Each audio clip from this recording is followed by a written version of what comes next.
This is Undaunted.Life, a man's podcast. I'm your host, Kyle Thompson. Let's get into it. All right, guys, today we got a special guest on the podcast. His name is Joel Salatin. So he's an American farmer, author, and blogger, and he's the owner of Polyface Farms in the Shenandoah Valley in Virginia. And so he has a blog called The Lunatic Farmer, and there is a recently released Angel Studios documentary about his life as well, where he goes into that moniker and the Lunatic Farmer and all of that. And so I've wanted to talk to him for a long time. You might recognize his name because I think he's been on Joe Rogan several times. I know he's been on there at least twice. And so he's a guy that just approaches farming and environmentalism in a completely different way. And he does it from a biblical Christian worldview because he calls himself, he has kind of a long moniker and a long name for himself at the beginning of the podcast. It's actually the first thing I ask him about. But this is a guy that has dedicated his life to farming. And the story about how he got into that is pretty insane because his dad was like a chicken farmer in Venezuela, but there was a coup in the country. So they got ran out of the country when he was like 4 years old. They end up in this terrible piece of land in Virginia, but it's the same piece of land they're on now. And it's incredibly, ridiculously fertile. But in this podcast, we talk about why he thinks, he's so thankful that he gets to wake up every morning and walk out into a physical expressions of God's abundance and how this planet is not a scarcity planet, especially if you hear from environmentalists or leftists online, but that this is an abundance planet. And when we do things God's way, especially when it pertains to farming, whether that's particular types of crops or beef or pork production or chickens or any of those types of things, when we do it God's way, it is better overall. It was just an incredible story. He went off on several really, really good, productive, and smart tangents about things that are related to this. I even asked him about, how Christian men have kind of been emasculated by the environmentalism movement, and specifically how, this has affected Christian manhood and our dominion mandate and all the different things. He was just such an interesting guy to learn about leading up to the podcast and a great guy to talk to, so I won't keep him from you any longer. So without further ado, let's get into it. Joel Salatin, welcome to Undaunted.Life, a man's podcast. Thank you. It's an honor and a privilege to be with you. Well, I've been thrilled to talk to you ever since I got the pitch from our mutual buddies there over at Angel Studios. I know that they have, at least from the outside, they look like they've been a great partner for you, been a tremendous partner for us, and we'll certainly get into all of that. But I've heard you call yourself something before that seems rather divisive and a little bit extreme. I've heard you describe yourself, sir, as a conservative, evangelical, Christian environmentalist. Now, one of those words doesn't seem to fit in there, but don't worry, we'll get there. But especially, those Christian conservative evangelicals, those people can kind of be crazy. So why in the world are you giving yourself that name tag, sir? So the real moniker is Christian Libertarian Environmentalist Capitalist Lunatic Farmer. Oh. That's my self-acclaimed moniker, and it came to me years ago when I got excoriated, I guess would be the right word, by yet another farmer who ripped me up for not using vaccinations and everything. At the same time, being ripped up by environmentalists for not being an abortionist and for everything that the teachers union wants and bigger government, more taxes, all that sort of thing. So I realized I was kind of a guy without a home, and everybody who met me wanted to put me in a box. We love to put people in boxes, right? We like to find out, what's your box? And so I realized, I'm not in anybody's box. I love earthworms and I love capitalism. So, here we are. And so I just in defense, so that I, kind of be proactive about not putting me in a box, I created this Christian Libertarian Environmentalist Capitalist Lunatic Farmer. And it really stuck and it's resonated. It's really become a brand. And it lets me get onto a stage with a smile to dispel the perceptions, the stereotypical perceptions, and to give me space to deal with things that a lot of people don't deal with. Earthworms and capitalism. I call it. I'm selling t-shirts, sir, but don't worry, I will give you credit, at least on the t-shirt, and I'll kick you $1 for every shirt we sell. But, it's interesting because we're already kind of leaning into a lot of the work that you've done, but we do need to go back because you didn't exactly have a direct route to becoming a farmer yourself and some of the stuff that you're doing right now. Like, if you look at some of the parts of your upbringing, you wouldn't necessarily say that here we are decades later doing this. So let's talk a little bit about Grandpa Salatin and Daddy Salatin and kind of what they experience and what kind of impact that had on you. And then we'll get into Venezuela, we'll get into Virginia, we'll get into everything else. Yeah. So my grandfather was in Indiana and always wanted to be a farmer, but he never made it. But he had a huge garden, and he was a charter subscriber to Rodale's Organic Gardening and Farming magazine when it came out in, I don't know, 1945, something like that. And so Dad got a lot of that bent from him. Dad flew in the Navy in World War II, got out, got his, and he wanted to farm. Well, how do I, start farming? He was very much a visionary. The older I get, the smarter Dad was. I know maybe some of us other people experience that as well. And so he conceived of a plan. Well, I'll go to a developing country. So he got his GI Bill business degree at Indiana University, went to Middlebury in Vermont for a semester to study Spanish, hitchhiked to Mexico, and for 6 months came back, sat for the Foreign Civil Service exam and passed it, and got on with Texas Oil Company as a bilingual accountant in the Wildcat oil drilling ventures off of the coast of Venezuela. 7 years later, he's got enough money, and he goes and buys 1,000 acres in the Venezuelan highlands, begin raising chickens. Married mom. He had these two boys, my older brother and myself, and started raising chickens and took over the local chicken market. And the local farmers said we were into voodoo and witchcraft because you couldn't have chickens that good unless you were practicing voodoo and witchcraft. And so when the junta came in 1959, the ouster of Pérez Jiménez, when you have a junta like that, it gives a chance for lawlessness, for scores to be settled in lawlessness that wouldn't normally be settled. And so the machine guns came in the back door. We fled the front door and spent about 8 more months in the country trying to get protection, could not get it. And so the only thing to do was to leave and come back to the U.S. Easter Sunday, 1961. Dad was 39 and lost everything. So how old were you at this time when y'all came back? I was 4. Yeah. So I was 4. And so we came back, but Dad's heart was in Venezuela. He loved the people, loved the culture, loved everything about it, and wanted to go back. So we didn't go back to the Midwest where both of their families and our cousins were from. We wanted to be within a day's drive of D.C. so that if things settled and we could go back, in a few hours, we could be at the Venezuelan embassy, get paperwork stamped, and be back, heading back to Venezuela. That never happened, of course. And of course, in hindsight, we look at that tragedy and realize what a blessing it was that we didn't stay there and be successful and then lose it all, as a bigger operation under Chavez and Maduro, like so many people have. And so, we've processed that, we understand that, but that was really difficult.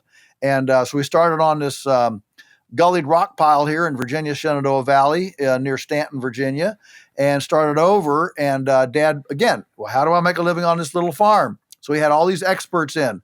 Buy chemical fertilizer, buy more chemicals, plant corn, plow more, graze the woodlot, build silos, borrow more money.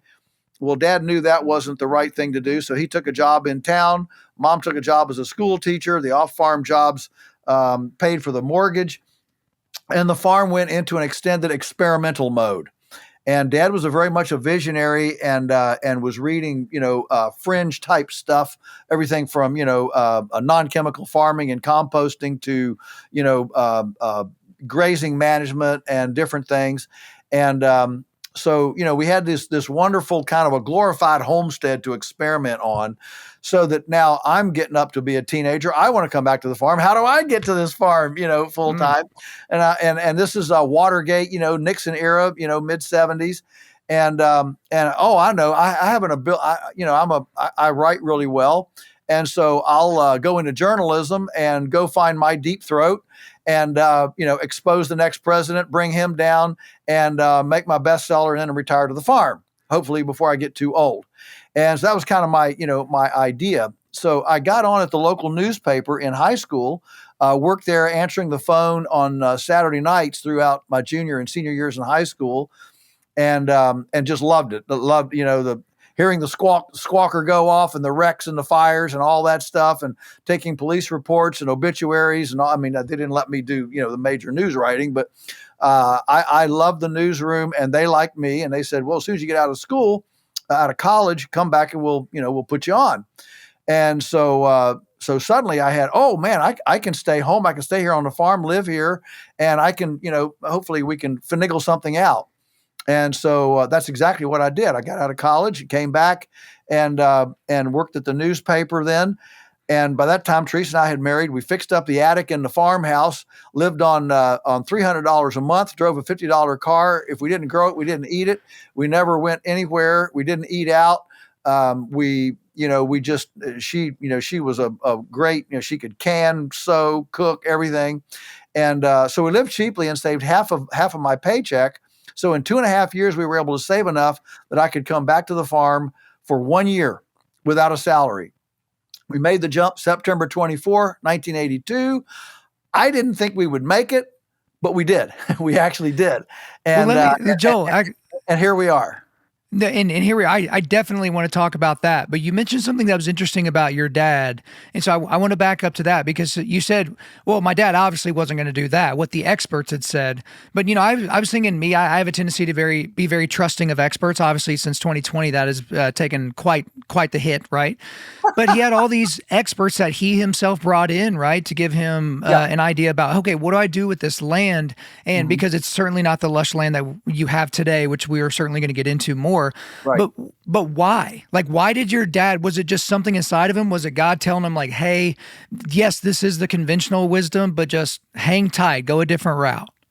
Well, so remember, he was an accountant. He pushed a pencil. And he had this kind of, this non-chemical back, but I think he came to the I'm just going to call it a non-chemical approach to just kind of be a catch-all phrase. He came to it. I think he saw the chemical approach as a drug addiction. You've got to buy more every year. The land builds up a resistance to it. And, superbugs, you've heard of all that, and so it puts you on this treadmill. And so he realized that just from an economic standpoint, we couldn't do that. The other thing that he realized very early on was that as a small farmer, we had to wear the middleman hats. We couldn't be in the commodity business because the commodity business is all about, the cheapest cost producer and scale. And we didn't have a big farm, so we needed to figure out how to wear those notorious middleman hats. The middleman makes all the money. Yeah. We needed to become the processor, the marketer, and the distributor so that we got that full retail dollar, and we headed down that approach. So I got my first chickens when I was 10, and I had about 18 layers, and started selling eggs to neighbors and people at church and stuff. And then I'm 11, 12, and I'm expanding this chicken thing. By the time I'm 14, I've got, all these chickens. This is, 1971. And I got these, I needed a place to go. And our town, Stanton, which is a city of about 21,000, it had a leftover Depression era market. It was a precursor to today's farmers markets. It was called the curb market. And in the height of the Depression, they had, 100 farm vendors there, people that made pie and sausage and everything. It was like a local Walmart, if you can imagine. And by the time I turned 14, there were 2 elderly matrons left over, Mrs. Shiflett, Mrs. Shover. And it was a year-round market inside, but it had an agreement with the health inspectors that we could sell anything without government inspection. We could sell cottage cheese and yogurt, and we could butcher a beef in the meadow and cut it up. I could butcher chickens and cook the meat, sell it as cooked meat. We had this wonderful exemption from inspection. And so we began selling down there. And so throughout my whole teenage years, every Saturday I was up at 4:00 to put my stuff together and get down there. The market opened at 6 a.m. And we were about 20 years ahead of our time, and started building a reputation. And Dad, when you get retail dollar, you don't have to turn as many pounds or widgets or things. And so when I went to college, then we shut it down because nobody in the family was able or wanted to keep the stand going. By the time I came home from college, the 2 elderly matrons left shortly after I left. I think I probably added a couple years to their life there, but I wouldn't trade that for the world. I mean, they showed me how to talk to customers, how to display things, how to price things. Just invaluable for this little kid and these two grandma, ladies. And I wouldn't trade it for anything. And so came back, and then the market was gone. Grandfathering's gone. Okay, so what do we do? And we basically had to start over, building a brand, a reputation, and all that over again. But over time it developed. And so did this rebuild happen before you and your wife did the 1 year of savings and all that? Was it before then? No. I came back from college. I got married within a year after that. She graduated then a semester early. She was smarter than I was. And so actually I was all on the debate team all the time. She actually knuckled down and went to 2 summer schools to finish early. And so no, we got married and lived in the apartment. I'm working in there, and we start saving, and we just start saving like crazy. And I started, I guess while I was still there at the newspaper, I sold some beef to, some of the folks that worked there at the newspaper, but we didn't create Polyface until I came back to the farm. Remember, Dad was an accountant. So for tax reasons, we started, a corporation to have tax special things. And so that was in 1982 that we started that. So it wasn't I graduated from college in 79. I'm back on the farm September 82. So I mean, we're only talking about 3 years here. So it was a pretty quick thing. And so for you and your wife, you save all this money. You're living very frugally. You even said in the Lunatic Farmer documentary on Angel Studios, guys, it's in the show notes. You should check it out. She's even more frugal than you. And all this whole time, I'm like, this is one of the most frugal guys ever. And then he's like, no, my wife's really the frugal one. And so you save up, and then you say, okay, we've got enough to sustain ourselves, financially for the next year. Take us back to that time. Like, what were the conversations like with you and your bride in terms of, okay, is this just a 1 year experiment? Hey, we're just going to take a year off from career, and then, but we assume that we're going back, or because, spoiler alert, guys, you never went back to anything. Like, it was the farm, you did that year, and that's where you've been ever since, the two of you. Yeah. But like, what was the feeling that first year? Did y'all kind of have a feeling that it would be like this, or did you have no idea?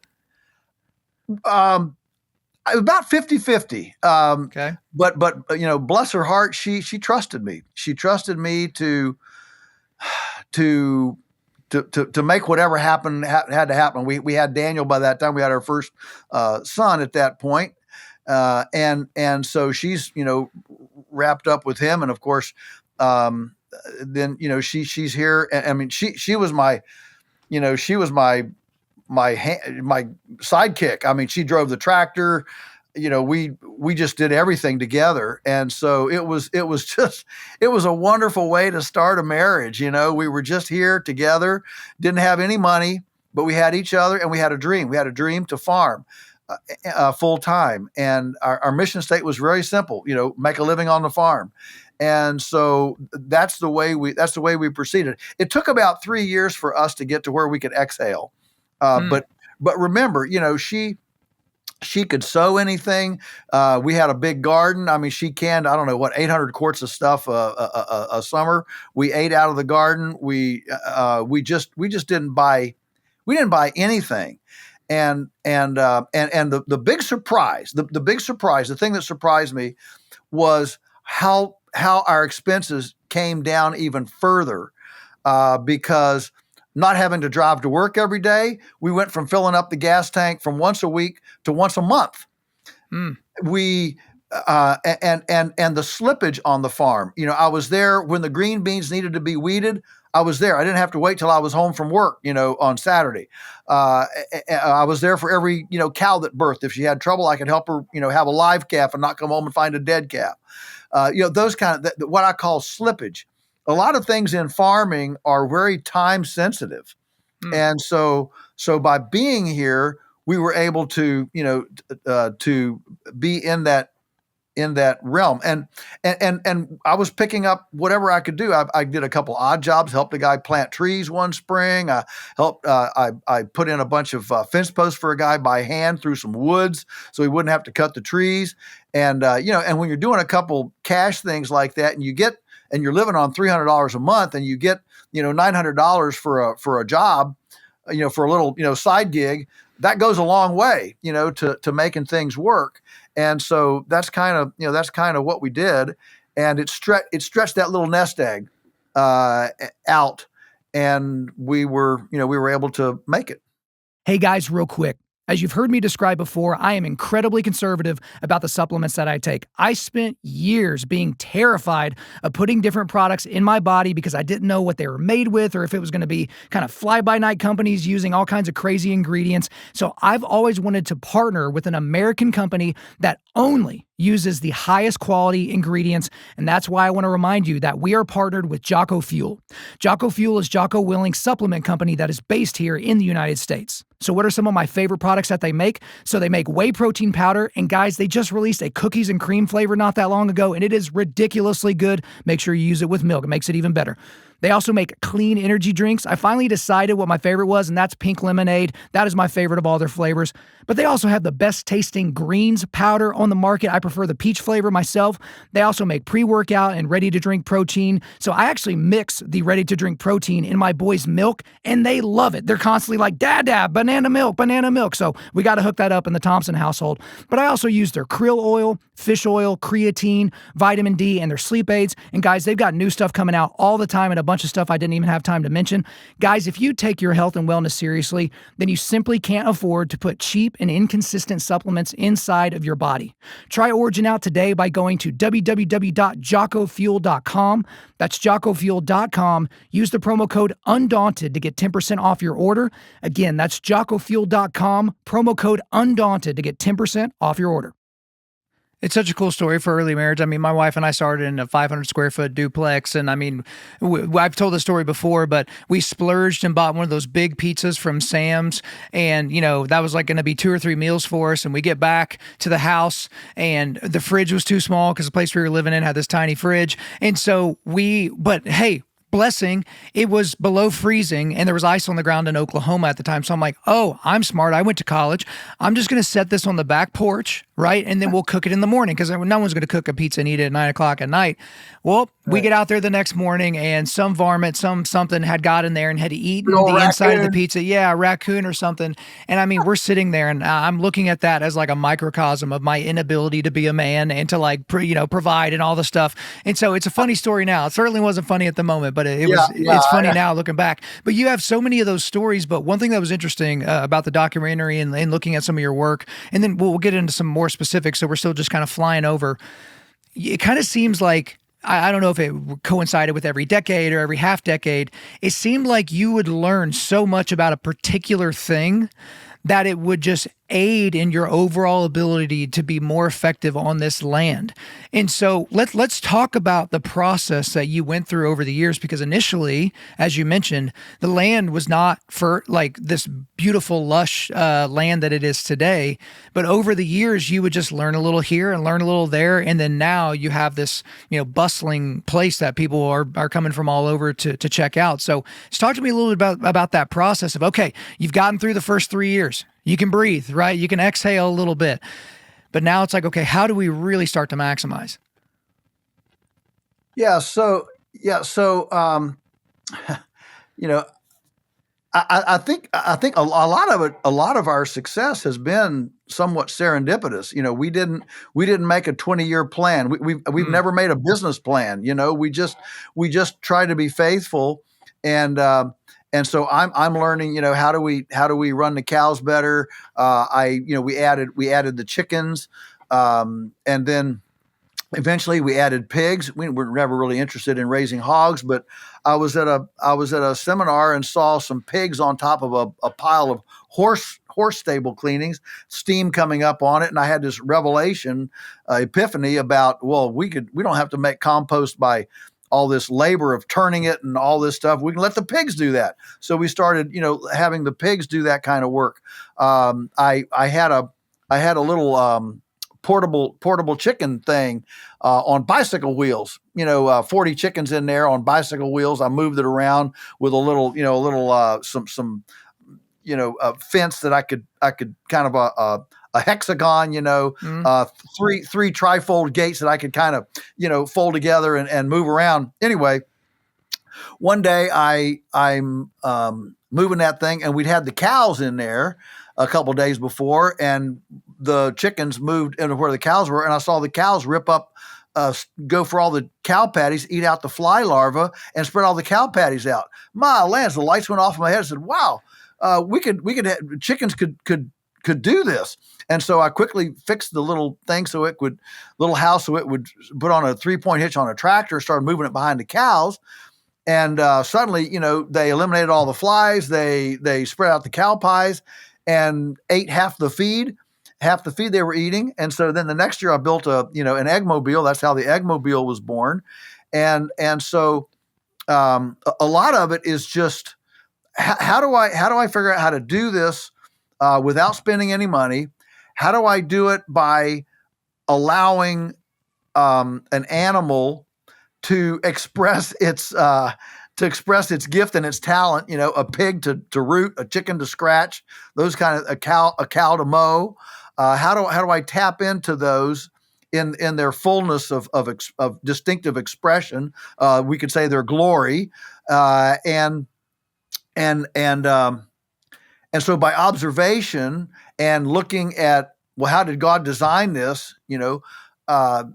Gradually these things, came up. And I mean, the whole, the pastured chicken thing, which is still kind of our centerpiece, claim to fame, if you will, that came serendipitously. Dad had gone and seen, and he got excited about portable infrastructure. So my older brother was trying to raise rabbits. So Dad made a rabbit cage that we could move around, but the rabbits would dig out. And and you can't catch a rabbit. If a rabbit gets out, I mean, it's gone. The 22 bullet about is the only thing that you can catch a rabbit with. And so it wouldn't. We tried for a couple of years and it wouldn't work. But being farmers, you don't throw stuff away. So we pulled those old rabbit cages up in the shed rafters. And so I'm in my teen years. I needed more chicken space. And Dad just offhanded said, "Hey, we got those old rabbit things up there in the shed rafter. Why don't you pull those down and put chickens in them?" So I did. I fixed up a nest box and a little covering and stuff, put chickens in them. And that's how the pastured chicken thing was born. Literally, I mean, people think we sit around in some more sort of academic focus group, and innovate. No. You go. And as you're doing and you're going, is kind of, me being in the way, whatever invention and creativity finds you as you're in the way. And so the interesting thing about that, Joel, is as I was, again, going through the documentary and seeing, okay, this is what you started to learn about the cattle, and this is what you started to learn about the chickens, and then you started learning about, the different grasses and different areas and things like that. And it went back to a quote that I've heard you say, and that was at the early point of the documentary, which is every single morning you step into a physical expression of God's abundance, okay? And you've said a lot before, like, we don't have a scarcity planet, we have an abundance planet. And so having an abundance mindset as it pertains to environmentalism or farming or any of those types of things that are even tangentially related, people start to get a little bit weird. It's like, no. It's zero sum. Like, there's not abundance here. So how did you develop that mindset? Because obviously whenever you see these operations where the cattle are over here, the hogs are over there, and everything else is like spread out and all those different things, you don't see things working in concert. I can see how you could come to that summarized conclusion. But for you, like, what's your argument for, no, we don't have a scarcity planet, we have an abundance planet? Well, I guess my starting point these days is just to realize that pre-European North America produced more food 500 years ago than it does today. And now it wasn't all eaten by people. We had a couple 100 million bison, elk and deer, and of course, passenger pigeons in flocks so big they blocked out the sun for a day or two. We had 200 million beavers, some of which we now know were as big as a Volkswagen automobile, and just the beavers alone ate more vegetables or ate more vegetation than all the people in North America today, and so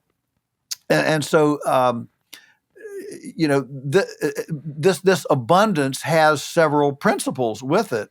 One is the symbiosis of complex relationships among animals and plants. You don't see monocrops, you don't see monocultures, you don't see a chicken farm, a cow farm, it's in nature. It's in God's design. It's very intricately integrated, not segregated, and so as we started stacking, and that's a permaculture concept. Permaculture is all about how do we stack enterprises. So when we have an acre of pasture, it's not just used for cows. It's used for cows and meat chickens and layer chickens and turkeys and sheep and ducks. And you add all these things together, and suddenly that acre, instead of turning $800 like it would on a productive cattle farm, it's turning $30,000 because of the stacked enterprises, and the manure of the poultry grows more grass for the cows. So it's completely symbiotic, and so the flourishing of the abundance is just almost beyond comprehension as to what it can be. And so, yeah, it's all good. I mean, the flourishing of abundance, I love that, even just as a phrase. And so for me, there was one thing, this is going to get a little granular, and then we'll back out a little bit to stay in the world of philosophical, but you talked a lot about the differences in beef production. And, we have I get a box from a company that produces beef in the Shenandoah Valley every month. And so we love getting our boxes of beef and all that. So I've learned a little bit about it. But you talked about the best way that you've found is moving, mobbing, mowing. Okay, moving, mobbing, mowing. Mm-hmm. But then these kind of mass beef production places, none of that matters. It's faster, fatter, bigger, cheaper. It doesn't really matter what happens with the animals. I've heard you talk about before, like if you create a lower stress environment, that is better for the animals overall. Again, if you're not a farmer, if you've never dealt with animals, if you've never done 4-H, like none of that's going to make sense to you. You're like, meat is meat. What does it matter? You kill the animal, take the meat. And so just talk to me even in a granular fashion about beef, because you're talking to an audience of beef eaters here. And so we'd love to know kind of what you figured out and the best practices there. Well, so beef is an herbivore. I mean, let's take it down to its brass tacks here. An herbivore. What's the reason for an herbivore? The reason for an herbivore is because vegetation, which is basically a leaf is a solar panel. That solar panel is collecting sun energy. So the entire planet is sun driven. That's SUN. The spiritual analogies here are just up the wazoo. That's right. The earth is sun driven.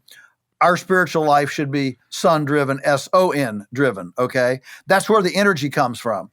And so the SUN driven vegetation grows, but the problem is that it goes into senescence.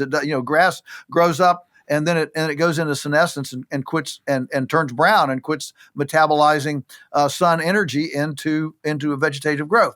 So the herbivore, that's why there's so many of them around the planet, from giraffes to zebras to wildebeest, llamas, alpacas, cows, water buffalo, deer, elk, all sheep. The reason is because this vegetation needs to be pruned back, so that it stays in a freshened vegetative state, so it doesn't go into stagnation out at senescence, and so that's the reason for the herbivore. And the way nature does this is these herbivores are moving to fresh ground, they're mobbed up for predator protection, and they're mowing. They're not eating ho-ho cakes and leftover Little Debbie's sugar cinnamon rolls from the bakery, or chicken manure or feathers or that sort of thing, like we feed them in this country. So moving, mobbing, mowing. And when you mimic moving, mobbing, mowing, that herbivore fulfills its its God-designed task, its reason for being, and completely exemplifies its distinctiveness, its special gifts and talents. If you deprive that herbivore of any one of those three things, moving, mobbing, mowing, if you don't adhere to any one of those three, it turns the herbivore from an asset into a liability. And 97% of all the domestic livestock in the world violate at least one of those moving, mobbing, mowing, and some of them violate all three. And so this is where, the environmentalists are exactly right. Has overgrazing hurt a lot of land? Yes. Has feeding cows corn hurt a lot of land? Yes. Are feedlots bad? The answer is yes, feedlots are bad. Cows in nature, herbivore would never eat all that corn and all that, single-use material and get that fat and grow that fast. So I say, when I see, documentaries like Cowspiracy and stuff, and it impugns conventional agriculture, I'm saying, amen, preach it. But the answer is not veganism. The answer then is to repent in sackcloth and ashes for what we've done, and then take our big intellectual mind and our mechanical ability, with opposing thumbs, and say, okay, this head and these hands that have hurt can also heal. And so we don't practice environmentalism by abandonment. Oh, every time we touch the environment, we hurt it. Oh, we can't touch it. We got to lock it up in parks and government land and wilderness areas. No, we actually brush ourselves off after we've repented, and we pick ourselves up and we participate as hands and feet of God in massaging his creation, his provision. He could do this with angels. He could do it with cherubim. He could do it with the strength of his voice. But he has chosen us to be the stewards, to massage, to caress this object lesson of his provision to us. What a great privilege. What an honor. And so this is not about abandonment. It's about participation. It's about engaging in partnership with God to give him a return on investment. And if the earth were mine and I saw three-legged salamanders, infertile frogs, eagle eggs that wouldn't hatch, and a dead zone the size of Rhode Island in the Gulf of Mexico, I would say, hey, somebody messed this up. That's not a good return on investment. And so that's what we're after. And as a result of our pilgrimage, that there be more soil, more water, more breathable air, more functional immune systems, robust immune systems, more pollinators, all of those elements that make this work together. And so certainly you're discussing the Dominion mandate that we all have and our participation in that. And so I guess participation is basically the game here, because one of the first things that whenever I first became aware of your work, it may have been whenever you were on Joe Rogan Experience or something like that, and you've heard this question a million times, but perhaps not everyone in my audience has heard your answer. And so it's like, okay, you advocate for changing the way that we approach farming and changing the way that we approach the ecosystem and environmentalism. And then people automatically will ask, well, is there enough unspoken for land area in this country to farm in the way that you're describing? Can we feed the number of people, 350-ish million people here in this country? Well, what about the other 7 or 8 billion people around the globe? Okay, great, but that's pie in the sky, Joel. Like we can't possibly pull that off. It's not like God thought about this before we got here. So what is your answer to those people that are just like, where's the space? How are we going to pull this off? Oh my. Well, first of all, for the first time in human history, we are throwing away about 40% of all human edible food. That's never happened in history. So we're overproducing by about 40% right now. And so that's a first answer. A second is that our current system is highly segregated. The cows are here, the corn is here, the chemical fertilizer is up in Russia or Morocco, and it's completely separated. The way God set this up, God did not set this up so that at my farm here in Virginia, I would have to be dependent on Vladimir Putin for fertility.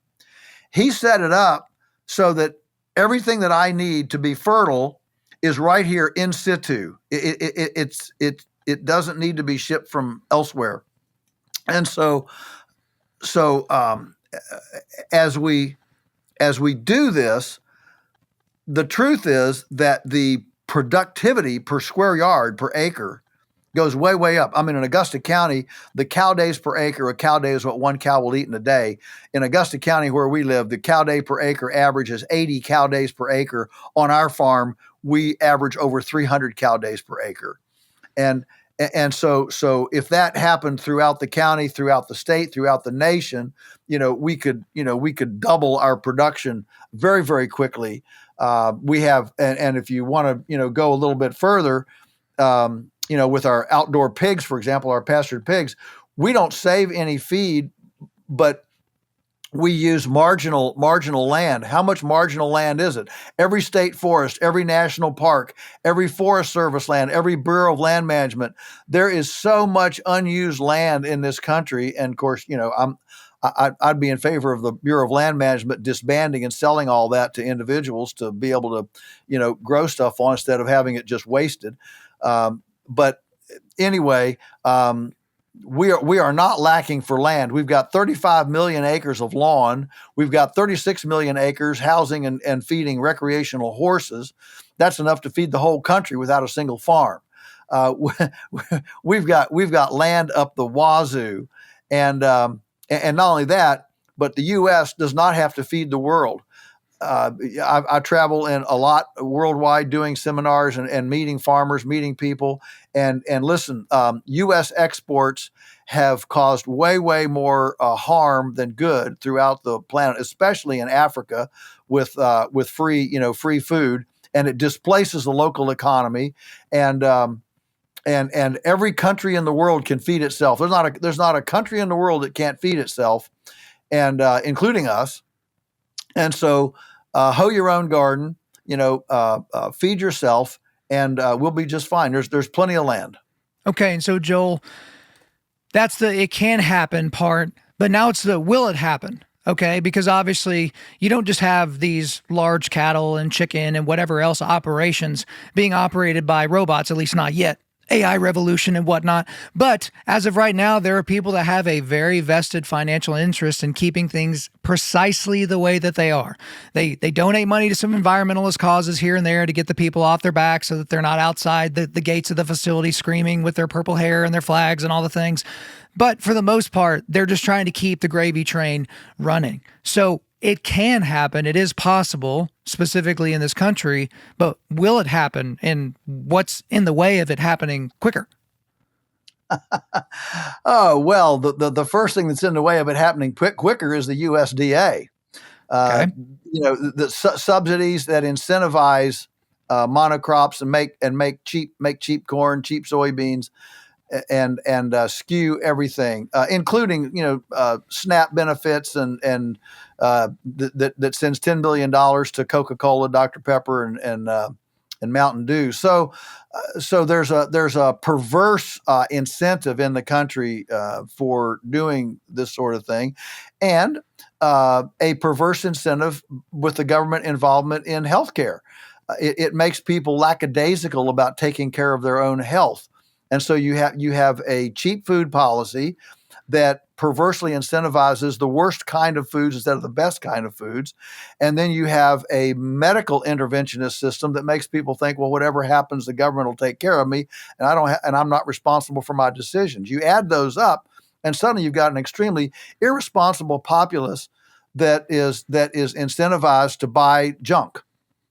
And that's exactly what we've got, and why our sickness index is going through the roof. The U.S., of the 40 rich developed countries in the world, the U.S. is dead last by a long shot, dead last on non-infectious morbidity.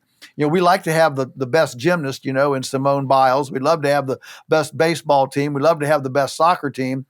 There are places where you don't want to be number one, and you don't want to be number one in chronic non-infectious morbidity. but that's where we are. But we invented McDonald's, we invented Hot Pockets and squeezable Velveeta cheese and GMOs and DDT. And so there's a reason why we lead the world in this chronic movement, which has, of course, hatched the MAHA movement. Right. And the MAHA movement is very real. And, now we've just learned in the last 2 days that the autism rate is now 1 in 31. It just went up again from 1 in 34 to 1 in 31. And so, we have a real sickness problem.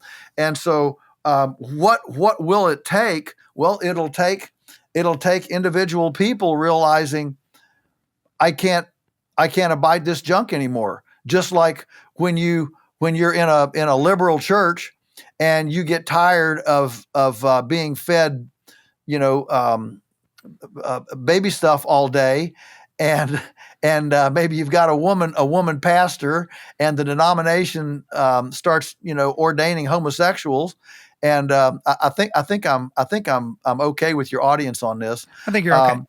Yeah, and what happens? You come to a day and you say, you know what? I'm not standing for this anymore. It was like the homeschool movement. The homeschool movement was nascent for so many years. And then when the 10 Commandments came off the walls, a lot of parents said, "Whoa, wait a minute!" And then COVID, suddenly parents realized, "Oh, you're learning that? Oh," and so we've seen homeschooling just straight line skyrocket in the last 4 years as parents reach the stomach turning point. And so I think that just like we've seen in these other areas, cultures do move. They move very rapidly when a movement when a stomach turning point gets reached, and we may be there with this whole sickness index. I don't know, but it certainly feels like we're heading there, with the MAHA movement. Yeah, cultures do move. We're seeing several places, including the United States, move and being more conservative. Canada was set to do that, and then I guess Trump really needed to just pretend like they were just going to be our 51st state, and they didn't like that very much, and then the election didn't really go the way that it should have. But hey, they're Canadians. What are they going to do except vote? But I guess the thing that's interesting, there's also a movement here, Joel, where there's a lot of prominent people that either used to be atheists or used to be agnostics or used to be Muslims that are now coming out as Christian. You have guys like one of the four horsemen of new atheism, right? Richard Dawkins coming out and saying he's a cultural Christian. You have Wes Huff going on your buddy Joe Rogan's podcast and basically giving a blistering gospel presentation right in Joe Rogan's face into an audience of tens of millions by the time, the clips are all done and watched. And we see, young men going back to church, Bible sales going through the roof. We've looked at things like the atheism movement and culture and the woke movement, and people are like, wait a minute, these are just ideas. These aren't worldviews. Like you can't operate using that as your foundation because it's a foundation that has its feet planted firmly in midair. But this is kind of in your world a little bit, Joel, because you talk about, how the Christian community has been emasculated by the environmentalist movement. You've obviously talked about how God is certainly at the center point of all the work that you are doing. So what's your read? Because, I'm in the Christian manhood space all the time, right? I don't like talking about men's ministry because people just think programming and, 6 a.m. prayer breakfast and stuff like that. I like talking about man-friendly churches and kind of a men's movement that's Christ-centered, right? And so what's your read about the movement of culture kind of away from some of these more satanic ideas or left-wing ideas, but I repeat myself, and basically what people are doing to reject that? Yeah, it's a great question. And so I would simply say that that this idea of of creation stewardship is fast becoming the litmus test of credibility for our Christian testimony. And the faith community has allowed itself to get co-opted by the creation worshiping environmental movement. It's allowed stewardship to be co-opted by that group rather than owning that space. And so because believe me, and I've grown up with my feet in both of these camps. I've spoken at twice at UC Berkeley and Stanford and Princeton and Rutgers, and most Christians don't get asked to go there. But I get a positive reception even when I talk about sanctity of life and creation in a week and those kind of things. They can forgive that in me because they believe I'm wrestling with consistency. And they don't see Christians wrestling with consistency. When a Right to Life rally occurs and mom takes her children to Happy Meals at McDonald's, which is the most anti-stewardship, anti-environmental kind of anti-God's creation kind of thing in the world, they view that with the same level of inconsistent, hypocritic understanding as we view somebody that's willing to risk their life to save a baby whale or chain themselves to a tree and has no problem ripping a baby out of a womb. We look at that, that's unspeakably inconsistent, hypocritical. What's the deal here? And so we're guilty of the same thing. The problem is if you go to your average, especially conservative church, to an elder and you say, hey, how about we don't have styrofoam plates at the potluck next week and instead we use paper plates? Or better yet, let's go to the Salvation Army, buy a bunch of mismatched plates, we'll wash them and we won't have any trash to take out after the potluck. The first impression you're going to get, what are you, some sort of, tree hugger, environmental pinko, greeny weenie, kind of, and you can't even have the discussion. And I can assure you that a practical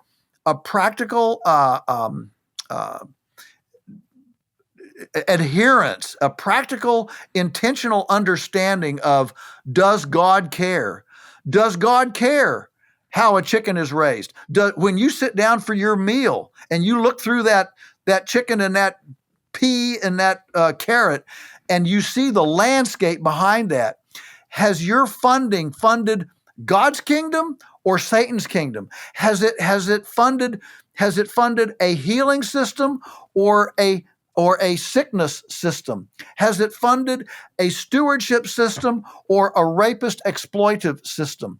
And when we start connecting those dots, Kyle, we suddenly are overwhelmed with not only the privilege of presenting a consistent view to the world, but the responsibility of doing that as well as part of our, I would say, our consistent testimony to our friends and neighbors. So when somebody says, well, why don't you use chemicals? Why do you use compost? I can look at them and say, well, it's because the way God set it up. Really? God set it up? Yeah. And then we can have this wonderful discussion about God's dominion over the planet. And it's not just growing fatter, faster, bigger, cheaper. And animals aren't just inanimate piles of protoplasmic structure to be manipulated however hubris can imagine to manipulate them. And the tomato actually communicates with the fungi, and the fungi communicates with the actinomycetes. And it's an amazing cosmic sentience from the mind of God. And we can bring that to our community in a consistent, non-hypocritical way. Joel, you said that was so good. You said something in I wish I should have submitted it to memory, but you literally picked up 2 fistfuls of soil and you said that we only know what percentage, we only have names for what percentage of what's in that soil. 10%. So 10%. 90% of the stuff of the bio whatever that's going on in that fertile soil, we don't even have names for. And it's kind of like one of those things, like I'm stealing this from like a old Christian rapper back in the day, but it's like scientists try to tell us that exactly how everything came to be and, how time, space, and matter had a timeless, spaceless, and material beginning, but science also can't explain yawning. And so it's like, all right, how far are we going to be taking this? But Joel, I'm just curious for you, we'll make this the last question of the day. It's just what's next, okay? So you've done the seminars, you've done the trainings, you got documentaries, you've been on Joe Rogan, you got people that think you're crazy, you got people that think you're the best and you're amazing and that we should follow everything that you say. They want you to write your own version of the Bible, okay? We'll give you a shot since Thomas Jefferson screwed it up so bad, okay? But in that type of thing, what's next? Like, what's next for you in this stage of life, in this stage of your career, in terms of leaving a legacy and leaving a lasting impact on the planet? Oh my! Well, first of all, I'm as long as I have my mind and my health, I plan to continue writing. I've got another book coming out this year. That'll be number 17. So, the pen is more powerful than the sword. And so I just keep trying to articulate this in ways that will attract people, make them confident and be endearing, to people so that they will follow this. But right now, I will tell you that, I feel like Cinderella. I've been banished to the ashes all my life, and suddenly I've been asked to the ball to be dancing in some pretty high places, and so my orbit has gone up. About a month ago, I was speaking at a conference somewhere, and I got to the hotel room. The phone rang, and it was Bobby Kennedy, RFK Jr., calling me. He said, "I need some advice on this bird flu stuff," And so I'm having access. So right now, I'm gonna be very as transparent as I know, Kyle. Right now, I'm looking for a 30-minute audience with President Trump to pitch him the idea of a food emancipation proclamation so that neighbors can transact food business with each other without a federal government agent in between. Right now, we have choice in the bedroom, choice in the bathroom, choice in the womb, and no choice in the kitchen. And if you think we have choice, look at the last recall that happened. When you see the press releases on the recall, and whatever it is, and it'll list the brands that are being recalled. There's 25 brands. Well, it all came out of the same spigot, the same thing. We desperately need to allow neighbor to neighbor food transactions. If there's a lady in your church that makes a wonderful chicken pot pie, you should be able to buy it from her without a federal agent involved and her having 10 licenses and a $200,000 culinary inspected facility. You trust Aunt Matilda. She likes you. She can bring her pot pie to church. You can get it. This is the kind of thing that will unleash entrepreneurism, rural revitalization, and chip away. Right now, we've got AOC and Bernie Sanders running around the country. We've got to stop the oligarchy. We got to stop the oligarchy. Well, the quickest way to stop the oligarchy is not, in their view, to socialize the government and make the government in charge of everything instead of private oligarchies. The way to stop it is with freedom and liberty from the bottom so that neighbor to neighbor food commerce can happen. Farmers can enter the marketplace, and we will chip away, if not collapse, that oligarchy very, very quickly. And so I can't think of anything more Trumpian than a food emancipation proclamation to take the shackles off of our food system, off of our farmers, off of our kitchens, and let us actually interact in food commerce, neighbor to neighbor in the country. I can't think of anything that would be more consistent with his style and his entrepreneurial desire than to have him walk out and say, "Today I'm issuing the food emancipation proclamation so neighbors can buy food from neighbors without a federal government agent between them." I just think it would be perfect. So I'm continuing to cast my bread on the waters and hoping that I get that 30-minute audience at some point. I think he would love it. I think he would say it's the biggest thing ever, the biggest thing that's ever happened. Yeah. And so he said, this will be huge. Yeah. This will be huge. Yeah. He'll do it with 10 exclamation points and all caps on True Social. But hey, we got to get you on to the next thing, Joel, but that's all for me. Is there anything else you want to get off your chest? No, the only parting thing that I always like to say when I get a chance like this is, if you don't like what's going on in the culture, you can make a list to be angry about, frustrated about. The dystopian, dysfunctional culture we have right now is your audience knows it very, very well. But my encouragement is that we should, as believers, as our mandate, we should be striving to, in every area of our life, to